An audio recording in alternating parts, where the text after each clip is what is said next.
അപ്പോ ഇന്ന് ആഗസ്റ്റ് 12-ാം തീയതി. ഇന്ന് എന്താ പ്രത്യേകത എന്ന് വെച്ച് കഴിഞ്ഞാൽ ഇന്ന് ഗജദിനം എന്ന് പറഞ്ഞു കഴിഞ്ഞാൽ ആനകളെ പരിപാലിക്കാനും ആനകൾക്ക് എതിരെ ക്രൂരമായിട്ടുള്ള നടപടിക്ക് എതിരെയുള്ള സംഭവം പ്രൊട്ടക്ട് ചെയ്യാനുള്ള സംഭവമാണ്.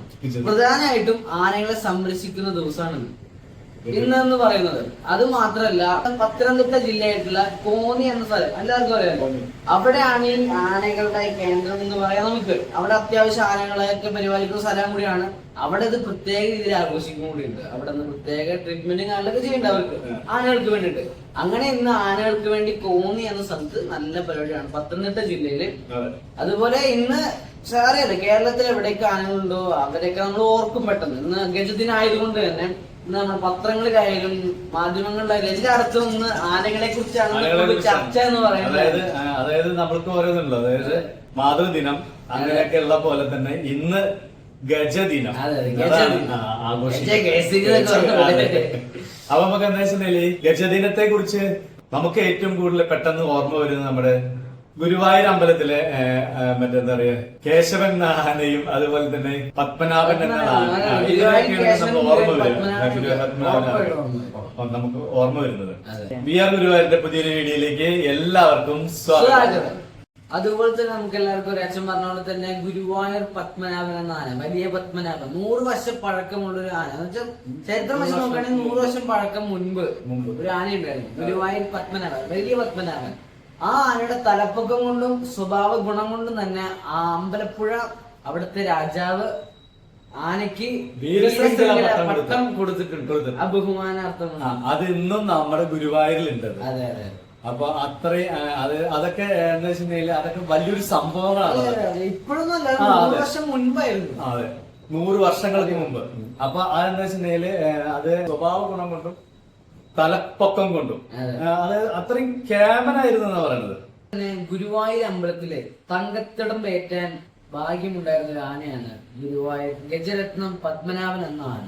ആ ആനയ്ക്ക് ഗുരുവായൂരപ്പന്റെ ദേവസ്പർശം ഏൽക്കാനുള്ള ഒരു ഭാഗ്യം ഉണ്ടായിരുന്നു. അതെ, അതും മാത്രമല്ല, പോകുന്ന സ്ഥലങ്ങളിലെല്ലാം അവിടെ ചെല്ലുമ്പോഴുള്ള ആൾക്കാരൊക്കെ പറയുന്നു ഗുരുവായൂരപ്പന്റെ ആന വളരെ ഭക്തിയോടുകൂടി പറയായിരുന്നു. ഭയങ്കര അത്ഭുതകരമാണ്. നമ്മളിപ്പോ ആ കാലത്ത് നമ്മളും പറഞ്ഞു. കാരണം എനിക്ക് എത്ര പ്രത്യേകത ഉണ്ട് ഗജരത്നം പത്മനാഭൻ, അതായത് കേശവന്റെയും പത്മനാഭന്റെ പ്രതിമ വെച്ചിട്ടുണ്ട്. അതിന്റെ പ്രതിമയാണ് നമ്മൾ പറഞ്ഞ 100 വർഷം മുൻപുള്ള കാലത്ത് വലിയ കേശവനല്ല, വലിയ പത്മനാഭനല്ല, ഇത് പത്മനാഭൻ, അതായത് ഗജരത്നം പത്മനാഭൻ. ശ്രീവത്സം ഗസ്റ്റ് ഹൗസിന് അടുത്തായിട്ടാണ് ആ പ്രതിമ സ്ഥാപിച്ചത്.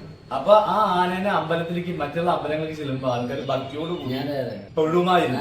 അത് അത്ര ഇഷ്ടമായിരുന്നു ആനേനെ. അതുപോലെ തന്നെ ഗുരുവായൂരിൽ നിന്ന് ആനകൾ എന്ന് പറയുമ്പോ തന്നെ നമുക്ക് എല്ലാവർക്കും ഓർമ്മ വരുന്നതാണ് ഗുരുവായൂർ കേശവൻ. അതായത് നിലമ്പൂർ കോവിലകത്ത് നിന്നും അവിടെ നിന്ന് കൊണ്ടുവന്ന ആനയാണ് കേശവൻ തന്നെ ആന. ആ ആനയ്ക്ക് പ്രത്യേകത നല്ല പൊക്കാണ്. അതുകൊണ്ട് തന്നെ അറിയപ്പെടുന്നത് എവറസ്റ്റും കൂടി പേരും സെപ്പറേറ്റ് ആയിട്ട് നല്ല ഉയരമുള്ളതുകൊണ്ടാണ് ആനയ്ക്ക് എവറസ്റ്റ് ചെറിയ പേര് കൂടി ഉണ്ട്. അത് മാത്രല്ല, ആ ആനയ്ക്ക് ഗജരാജൻ എന്നൊരു ബഹുമതി കൂടി കിട്ടിയിട്ടുണ്ട്. ആ ആനയാണ് ആദ്യമായിട്ട് അവിടെ, അതായത് ഗുരുവായൂർ ഒരു പ്രതിമ ആനയ്ക്ക് ആദ്യമായിട്ടാണ്. അത് ഗുരുവായൂർ കേശവനാണ് ആദ്യമായിട്ടുള്ള പ്രതിമ, അതിനുശേഷം ബാക്കിയുള്ള. അതുപോലെ തന്നെ കേശവ ദിനം എന്ന് പറഞ്ഞൊരു ആചരിക്കുന്നു അദ്ദേഹത്തിന്. ഗുരുവായൂർ ഏകാദശിയുടെ തലേ ദിവസം ആനക്കോട്ടയുള്ള ആനകളൊക്കെ വന്ന് നമ്മുടെ ഈ കേശവന് പാലണിയിക്കും. അങ്ങനെ ഒരു സംഭവം ഉണ്ട്. കാരണം അതെന്താ വെച്ചിട്ടുണ്ടെങ്കിൽ ഏകാദശിയുടെ അന്നാണ് ആന ചെരിഞ്ഞത്. അത് ബ്രഹ്മമുഹൂർത്തത്തില് 3 മണി ആ സമയമാകുമ്പോ. അപ്പൊ അന്നേരം ഭഗവാനെ ആന കണ്ടു എന്ന് പറയണത്. അത്രയും ആനയും ഭഗവാനും തമ്മിൽ നല്ലൊരു അടുപ്പത്തിലായിരുന്നു. അത്രയും സ്നേഹമുള്ള ആനയായിരുന്നു എന്ന് പറയുന്നത്. അതുകൊണ്ടൊക്കെ തന്നെ ഉണ്ണികൃഷ്ണൻ പുത്തൂർ എന്ന വ്യക്തി ഒരു പുസ്തകം എഴുതുന്ന സിനിമയാക്കി മാറ്റുകയും ചെയ്തു. ഇപ്പൊ കാണുന്ന നമ്മുടെ കേശവൻ എന്ന സിനിമ ആ സിനിമ പിന്നെ അത് കേശവൻ നിർമ്മിച്ചു. അപ്പൊ അതെന്നെ കണ്ടല്ലോ കഥ എന്താണെന്നുള്ളത്. അതുപോലെ തന്നെ ഞങ്ങൾ കേശവന് എന്താണെന്ന് കുറിച്ചിട്ടും അദ്ദേഹം എവിടെ നിന്ന് വന്നാണ് എങ്ങനെ വന്നതിന് ഞങ്ങൾ വീഡിയോ ചെയ്തിട്ടുണ്ട്. അപ്പൊ അതിന്റെ മറ്റെന്താ പറയുക ലിങ്ക് അടിയിൽ കൊടുക്കാം. അപ്പൊ അത് എല്ലാവരും കയറി കാണുക. അപ്പൊ അത് നിങ്ങൾക്ക് അത് എന്താ പറയാ കൂടുതലായിട്ട് അത് മനസ്സിലാക്കിയെടുക്കാൻ പറ്റും. അതാണ്. പിന്നെ എന്താ വെച്ചാൽ ഈ നമ്മുടെ മറ്റേ കേശവന് കുറിച്ച് പറയുകയാണെങ്കിൽ ഒരുപാട് കാര്യങ്ങൾ പറയാനുണ്ട്. അപ്പൊ അതിനെ കുറിച്ച് എല്ലാ കാര്യങ്ങളും ഞങ്ങൾ ആ വീഡിയോയിൽ ഇട്ടിട്ടുണ്ട്. അപ്പൊ ആ വീഡിയോ നിങ്ങൾ കയറി കണ്ടു കഴിഞ്ഞാൽ നിങ്ങൾക്ക് ആ കാര്യങ്ങൾ ഒക്കെ മനസ്സിലാവും. അതുപോലെ തന്നെ ഇന്ത്യയിലെ ഏറ്റവും മികച്ച ആന സംരക്ഷണ കേന്ദ്രം എന്ന് പറയുന്നത് തന്നെ നമ്മുടെ ഗുരുവായൂർ കുന്നത്തൂർ കോട്ടയാണ്. അവിടെയാണ് ആനകൾക്ക് ഏറ്റവും സുഖചികിത്സ കർക്കിടക മാസത്തിൽ നടന്നുകൊണ്ടിരിക്കുകയാണ്. ഒരു മാസം ഫുള്ളായിട്ടാണ് കർക്കിടക മാസം ഫുള്ളായിട്ടുള്ള സുഖചികിത്സ. അത് ഓരോ ആനയുടെ പേര് എഴുതിയിട്ട് ചെറിയ കൊട്ടയുണ്ടാവും, അതിൽ ഫുള്ള് സുഖചികിത്സയുടെ തുടക്കത്തിൽ നമ്മൾ പോയിട്ടുണ്ടായിരുന്നു. അതിന്റെ വീഡിയോ ഞങ്ങൾ ഇട്ടിട്ടുണ്ട്. അത് സുഖചികിത്സ എന്താണ്, അത് എങ്ങനെയാണ് തുടങ്ങുന്നത്, അത് എങ്ങനെയാണ് അവിടെ കൊടുക്കുന്നത് എന്നൊക്കെ അറിയാനുള്ള ആഗ്രഹമുള്ള ആൾക്കാരാണ് അതിൽ ലിങ്ക് ഇട്ടുണ്ട്. അതും നിങ്ങൾക്ക് സുഖമായിട്ട് കാണാതെ മനസ്സിലാക്കാം. അതെ അതെ. പറഞ്ഞതെന്ന് വെച്ചാൽ ആനക്കോട്ടയില് എത്ര ഇപ്പൊ 35 ആനകളുണ്ട് ഇപ്പൊ ആനക്കോട്ടയില്. സുഖമായി അവിടെ പോയി കാണാൻ ആനകളെ. ഇല്ല അങ്ങനെയൊന്നും ഇട്ടിട്ടില്ല, ആനകളെ കെട്ടിട്ടിട്ടുള്ളൂ. നമുക്ക് ഇങ്ങനെ പോക്ക് ചെയ്യുന്ന വഴി കൂടെ സുഖമായിട്ട് കാണുകയും ചെയ്യും. അത്രയും നല്ല രീതിയിലാണ് ആനക്കോട്ട സംരക്ഷിക്കുന്നത്. ആനകളെ അത്ര നല്ല രീതിയിൽ ഇട്ടിട്ടില്ല. അതെ അതെ അതെ. ആനയ്ക്കുള്ള പട്ട ഒന്ന് ആലോചിച്ച് 10-35 ആനകൾക്ക് ഒരു ദിവസം എത്ര പട്ട വേണം? അതിനുവേണ്ടി എന്തോരം ആൾക്കാർ അതിനുവേണ്ടി ഈ ദേവസ്വം അതിനുവേണ്ടി ഒരുക്കിയിരിക്കുന്നറിയോ? അങ്ങനെ ഓരോ കാര്യങ്ങളും നോക്കിയാൽ ഈ ആനകളെ മറ്റേ സംരക്ഷിക്കുന്ന കാര്യങ്ങളാണ് ഗുരുവായൂര് നമ്മുടെ ആനക്കോട്ടയില് അടിപൊളിയായിട്ടാണ് കൊണ്ടുവരുന്നത്. അതുപോലെ തന്നെ ആനക്കോട്ടയിൽ കയറണമെങ്കിൽ തന്നെ 20 രൂപയാണ് എൻട്രി പാസ് എന്ന് പറഞ്ഞു കഴിഞ്ഞാൽ. 20 രൂപ അടച്ചിട്ട് നമുക്ക് സുഖമായിട്ട് അകത്തോട്ട് കയറിയിട്ട് ആനകൾ കാണാൻ പറ്റും. പിന്നെ ഓവറായിട്ട് ആനകളുടെ അടുത്തേക്ക് പോകാതിരിക്കാൻ ശ്രമിക്കുക. കാരണം ആനകൾക്ക് ഒരു സംരക്ഷണം ഉണ്ട്. അവർക്ക് തന്നെ നമ്മളെ പോലെ അല്ല, ചെറിയ പേടിയൊക്കെ ഉള്ള ഒരു കൂട്ടാണ് ആനകൾ. കാണുമ്പോൾ അത്യാവശ്യം വലിപ്പമുണ്ടെങ്കിൽ അവരുടെ സ്വഭാവം തന്നെ ചെറിയ കുട്ടികളൊക്കെ പോലെ തന്നെയാണ്. അവര് പെട്ടെന്ന് പേടിക്കും, അതുകൊണ്ട് തന്നെ മാറ്റണമാകും. അത് ചിലപ്പോൾ തുമ്പിക്കായി അവരുടെ ശക്തി ഉള്ളതുകൊണ്ട് തന്നെ അതിലാട്ടി അടിക്കും. നിങ്ങൾ സൂക്ഷിച്ചു പോവുക. അതുപോലെ തന്നെ ആനകളെ നമ്മൾ സ്നേഹിക്കാൻ അകലെന്ന് കാണാം. ആനക്കോട്ടാന്ന് തന്നെ എല്ലാ നല്ല ആനകളാവണമെന്നില്ല. കാരണം ആനക്കോട്ടാന്ന് പറഞ്ഞാൽ ഗുരുവായൂർ അമ്പലത്തിലെ ഗുരുവായൂർ ദേവസ്ഥത്തിന്റെ ആനകളാണ് അവിടെ. അപ്പൊ ഓരോ സമയത്ത് ഓരോ രീതികളാണ് ആനകൾക്ക് ഉണ്ടാവുക. ഇപ്പൊ നന്ദൻ തന്നെ ആ പാതരോഗം ഉണ്ടായിരുന്നു. അതിപ്പോ മാറിമാറി തന്നെ ഉള്ളു. അതിനുവേണ്ടി നന്ദനെ സെപ്പറേറ്റ് അവിടെ വെട്ടിയിട്ടുണ്ട്. അപ്പൊ ഓരോ ആനകൾക്ക് ഓരോരോ മാനസികാവസ്ഥ ഓരോരോ മൈൻഡാണ്. നമ്മള് ശ്രദ്ധിച്ച് നടക്കുക അവിടെ.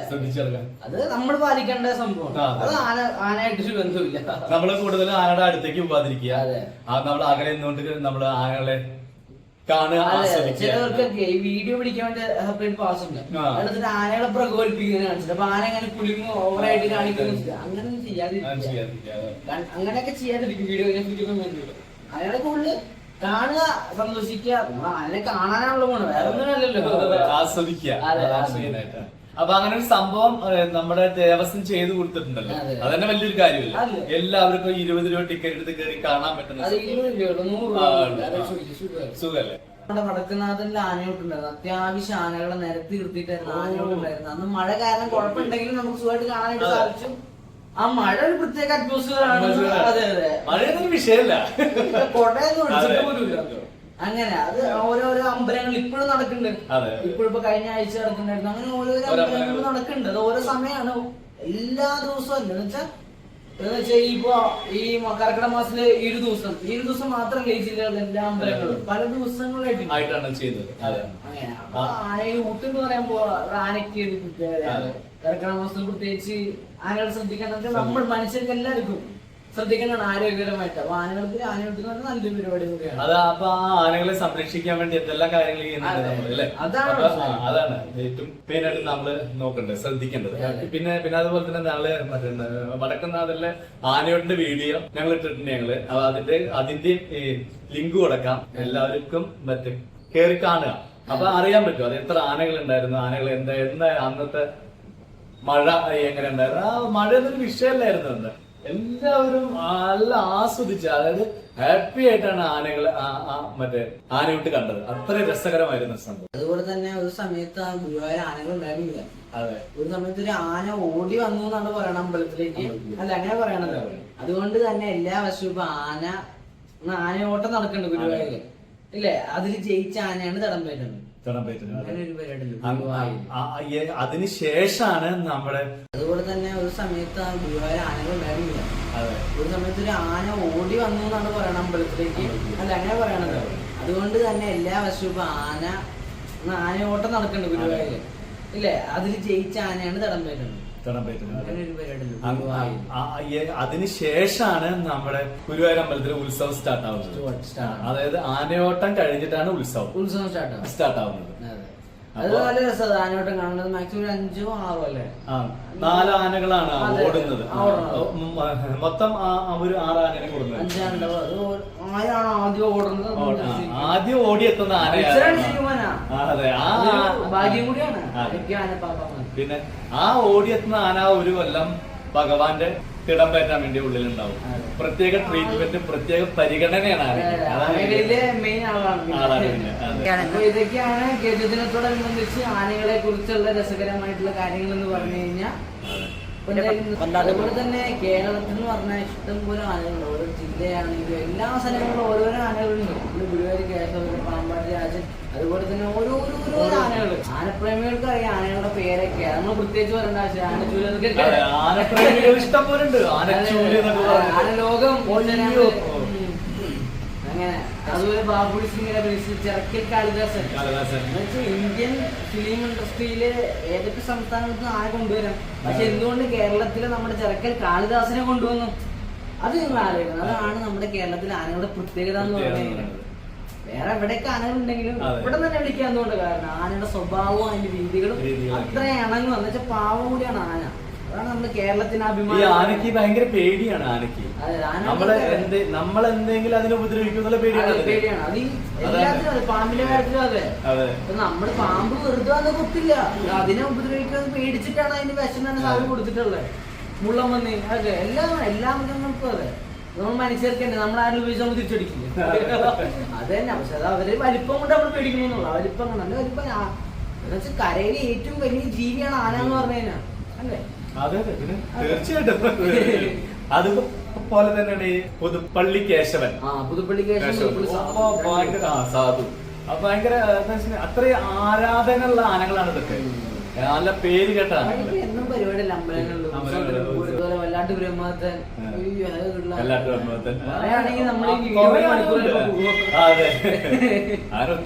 ഒത്തിരി ആനകൾ. നിങ്ങൾക്ക് അറിയാവുന്ന ആനകളുടെ പേര് കമന്റ് ഇടുക. നോക്കുമ്പോ ഉണ്ടാവും 144 154 ആനകളുടെ പേര് വിടുക. എന്റെ കൂട്ടുകാരുണ്ട് മാധവൻ തന്നെ. അവർ 160 ആനകളുടെ പേരെ കണ്ടിരുന്നു. പ്രേമിയാണത്. അത്ര ഇഷ്ടമാണ്. അങ്ങനെയൊക്കെ എഴുതാൻ പാടും.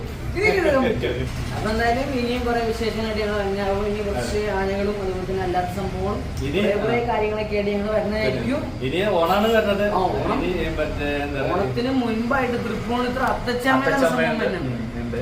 അത് 17-ാം തീയതി ഞായറാഴ്ച തന്നെ. അടിപൊളി. അതുപോലെ തന്നെ മറ്റേ ചിങ്ങ മഹോത്സവം വരുന്നുണ്ട്. അതിന്റെ ഒത്തിരി വീഡിയോസ് വരാനുണ്ട്. ചിങ്ങ മഹോത്സവം 17-ാം തീയതി, സമയം 16-ാം തീയതി. അതെ, അങ്ങനെ 16-ാം തീയതി. അപ്പൊ നമുക്ക് ഇനി അടുത്തൊരു വീഡിയോയുമായി വീണ്ടും കാണാം. അതുവരേക്കും നന്ദി, നമസ്കാരം.